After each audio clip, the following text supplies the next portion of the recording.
అందరికీ నమస్తే అండి. యాక్చువల్లీ ఐపీఎస్ అధికారులకు పోస్టింగ్ ఇవ్వకపోవడం వెనక రకరకాల వార్తలు వస్తున్నాయి, రకరకాల చర్చ నడుస్తుంది. సో ఎంత చర్చ నడిచినా ఇప్పుడు ఉన్న ఐపీఎస్ అధికారులను ఎవరెవరినైతే ప్రభుత్వం పక్కన పెట్టిందో వాళ్ళకి ఏ వర్గం నుంచి సపోర్ట్ లేదు. ఒక్క వైఎస్ఆర్ కాంగ్రెస్ పార్టీ నుంచి, ఆ పార్టీ మీడియా నుంచి తప్ప బయట నుంచి ఎక్కడి నుంచి వాళ్ళకి సపోర్ట్ లేదు. ఆ భావజాలం ఉన్న కొంతమంది ఆర్ఎస్ ప్రవీణ్ కుమార్ గారు లాంటి వాళ్ళ నుంచి తప్ప. సో ఇది అంటే ఈ వైసీపీ ఎందుకో వాళ్ళ పార్టీ బాధ్యత, వాళ్ళకు పోస్టింగ్ ఇప్పించడం వైసీపీ పార్టీ బాధ్యత లేదా సాక్షి బాధ్యత అనేంతగా వాళ్ళు నెత్తి మీద వేసుకున్నారు. సరే, అది పక్కన పెడితే, ఈ అంశాన్ని కాసేపు పక్కన పెడితే, ఈ అధికారులు, ఈ 16 మంది అధికారులు గతంలో ఏమేం చేశారు ఇవన్నీ కూడా ఒక్కొక్కటి తెర మీదకి వస్తున్నాయి. సో తాజాగా ఈరోజు ఏబిఎన్ ఆర్కే గారు కొత్త పలుకు రాశారు కదా, ఆ కొత్త పలుకులో ఒక అంశాన్ని బయటపెట్టారు. యాక్చువల్ నేను పొద్దున్న న్యూస్ పేపర్ అనాలిసిస్ చేసినప్పుడే చెప్పాల్సిందే, ఆ పాయింట్ మర్చిపోయాను, చూడలేదు. ఇప్పుడు ప్రశాంతంగా అన్ని పేపర్లన్నీ తీస్తున్నప్పుడు, తిరగేస్తున్నప్పుడు ఆ లైన్ కనిపించింది. అదేంటంటే చంద్రబాబు నాయుడు గారు అంటే ఎన్నికలు అయిపోయిన తర్వాత, పోలింగ్ అయిపోయిన తర్వాత చంద్రబాబు నాయుడు గారు, జగన్మోహన్ రెడ్డి గారు విదేశాలకు వెళ్ళారు కదా. సో అక్కడ జగన్మోహన్ రెడ్డి గారు ఏమో కోర్టు అనుమతి తీసుకొని వెళ్ళారు. సో చంద్రబాబు నాయుడు గారికి ఎటువంటి రిస్ట్రిక్షన్స్ లేవు. ఆయనకేమీ సుప్రీంకోర్టు కానీ లేదా వేరే కోర్టులు కానీ విదేశాలకు వెళ్ళకూడదని చెప్పలేదు, రిస్ట్రిక్షన్స్ ఏమీ లేవు. కానీ చంద్రబాబు గారిని ఎయిర్పోర్ట్లో ఆపేశారంట. చంద్రబాబు గారు భార్యతో, కుటుంబంతో సహా ఇటలీ వెళ్ళడానికి ప్రయత్నిస్తే అక్కడ ఎయిర్పోర్ట్లో ఆపేశారంట ఒక అరగంట పాటు. కొంతమంది ఆంధ్రప్రదేశ్ సిఐడి అధికారులు లుక్అవుట్ నోటీస్ ఉంది, అతన్ని ఆపండి అని చెప్పి అక్కడ ఎయిర్పోర్ట్ ద్వారా సమాచారం ఇచ్చి అక్కడ ఒక అరగంట ఆపి ఇబ్బంది పెట్టారంట.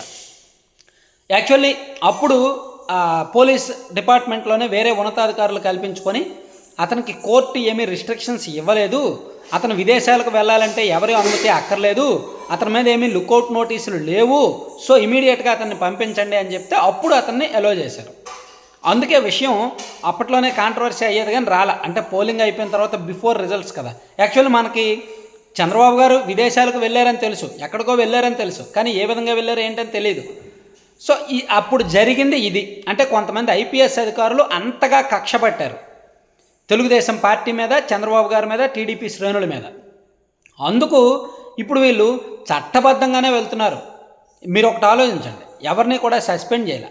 గత ప్రభుత్వం అధికారంలోకి వచ్చిన వెంటనే ఏబి వెంకటేశ్వరరావు గారిని సస్పెండ్ చేశారు, ఆయన మీద కేసులు పెట్టారు. కానీ ఈ ప్రభుత్వం ఎవరి మీద కేసులు పెట్టాల, జస్ట్ చట్టబద్ధంగా ఎక్కడైనా దొరుకుతారా అని చూస్తున్నారు అంతే. గత 5 ఏళ్లలో వైఎస్ఆర్ కాంగ్రెస్ పార్టీకి అనుకూలంగా పనిచేసిన అధికారులకు పోస్టింగ్ ఇవ్వకుండా పక్కన పెట్టారు. సో వాళ్ళ మీద ఇప్పుడు ఇంటర్నల్గా ఎంక్వైరీ జరుగుతోంది. వాళ్ళు గత 5 ఏళ్లలో ఎక్కడెక్కడ పనిచేశారు, వాళ్ళు డీల్ చేసిన కేసులు ఏమిటి, వాళ్ళు ఏకపక్షంగా పనిచేశారు అనుకుంటున్న ఉదాహరణలు ఏమున్నాయి, సంఘటనలు ఏమున్నాయి, దానిలో వీళ్ళు ఎక్కడైనా చట్టపరంగా దొరికారా లేదా అనేది చూస్తున్నారు. ఒకవేళ చట్టపరంగా తప్పుకి దొరికితే ఖచ్చితంగా చర్యలు ఉంటాయి. లేదు ఒకవేళ చట్టపరంగా దొరకలేదనుకోండి, ఎటువంటి యాక్షన్స్ ఉండవు. కొంచెం అప్రాధాన్య పోస్టుల్లో ఎక్కడో దగ్గర ఇచ్చేస్తారు. సో ఈ 16 మంది భవిష్యత్ ఏమిటి అంటే ఇలా సుదీర్ఘకాలం ఉండరు. వాళ్ళల్లో మరీ అడ్డగోలుగా తప్పును చేసిన వాళ్ళకి చట్టపరంగా శిక్ష ఉంటుంది, శిక్షిస్తారు. మిగిలిన వాళ్ళకి అప్రాధాన్య పోస్టులు ఏదో ఒకటి ఇస్తారు. ఐపీఎస్ అధికారులను ఎన్నాలని అలా ఉంచుతారు. సో గతంలో వైసీపీ ప్రభుత్వం అయితే ఏబి వెంకటేశ్వరరావు గారి విషయంలో కానీ, జాస్తి కృష్ణ కిషోర్ గారి విషయంలో కానీ, ఇంకెవరో శర్మ గారు ఉన్నారు, ఆయన విషయంలో ఇంకా 4-5 అధికారులని 8 నెలలు పోస్టింగ్ ఇవ్వాలి. 8 నెలలు. కొంతమందిని సస్పెండ్ చేశారు, కొంతమందిని ఇబ్బంది పెట్టారు, కొంతమంది కేసులు పెట్టారు, ఇలా అనేకం జరిగాయి. సో రాజకీయాలు భ్రష్టు పట్టడానికి కారణం వైసీపీ అండి.